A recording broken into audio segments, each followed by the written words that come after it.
에드거 앨런 포의 까마귀. 까마귀는 에드거 앨런 포의 천재성과 독창성을 보여주는 대표작이며 오늘날까지도 많은 사람들에게 사랑받는 고전 문학 작품입니다.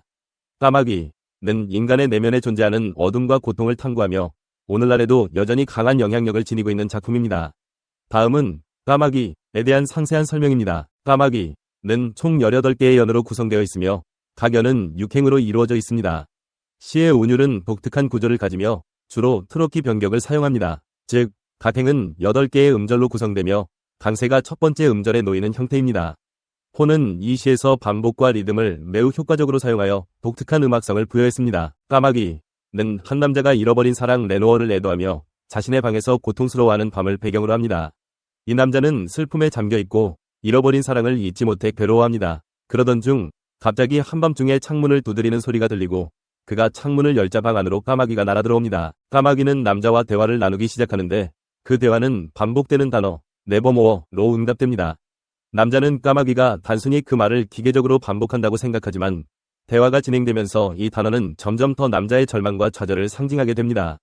결국 까마귀는 남자의 심리적 고통을 끊임없이 상기시키는 존재로 남게 되며 마지막에는 남자가 영원히 까마귀의 그림자 아래에서 절망에 빠지게 됩니다. 상실과 애도. 주인공은 사랑하는 사람인 레노어를 잃고 그녀를 애도하는 과정에서 극심한 고통을 겪습니다.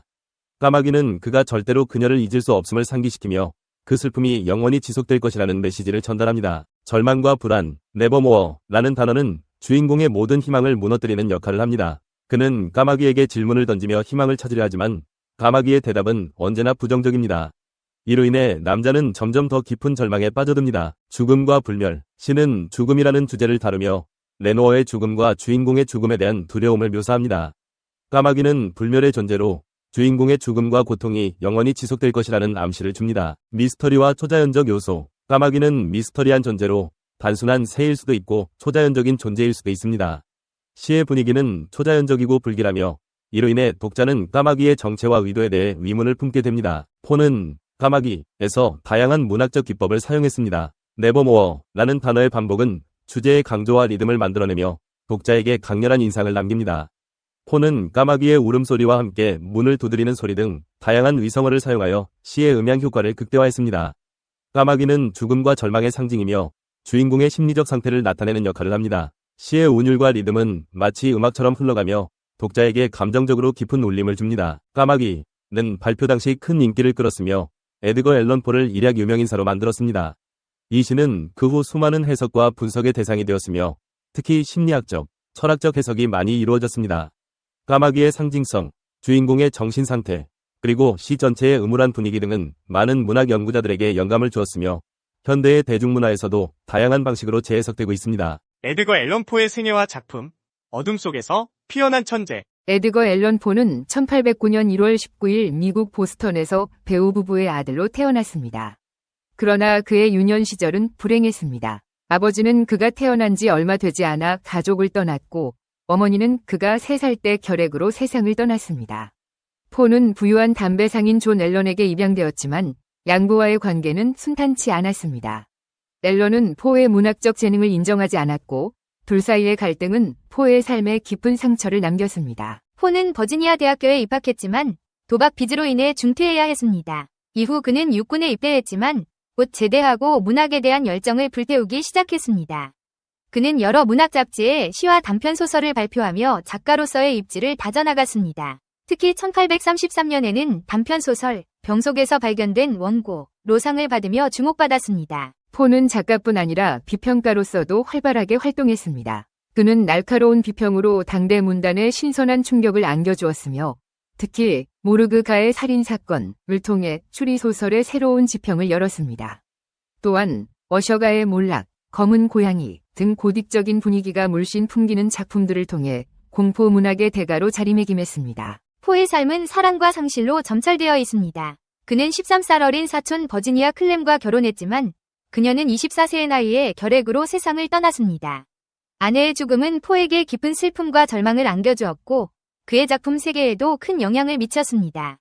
포는 버지니아의 죽음 이후 더욱 어둡고 기괴한 작품들을 발표했으며 알코올 중독과 정신질환에 시달리며 불안정한 삶을 살았습니다. 포는 1849년 10월 7일 볼티모어에서 40세의 나이로 숨을 거두었습니다.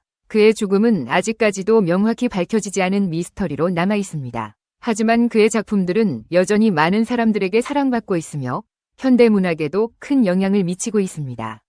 포는 공포, 추리, SF 등 다양한 장르에 걸쳐 독창적인 작품 세계를 구축했으며 그의 작품들은 문학사에 길이 남을 걸작으로 평가받고 있습니다. 오늘날에도 포의 흔적은 곳곳에서 찾아볼 수 있습니다. 그의 생가와 무덤은 물론 그가 살았던 도시와 작품의 배경이 된 장소들이 관광명소로 자리 잡고 있습니다.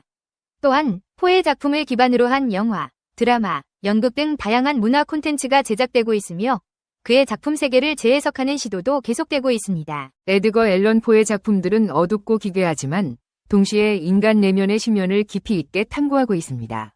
포는 죽음으로써 세상을 떠났지만 그의 작품들은 여전히 우리 곁에 살아 숨쉬며 깊은 감동과 영감을 선사하고 있습니다. 1. 어셔 가의 몰락, 몰락해가는 귀족, 가문의 음울한 분위기와 광기를 섬뜩하게 묘사한 작품이다.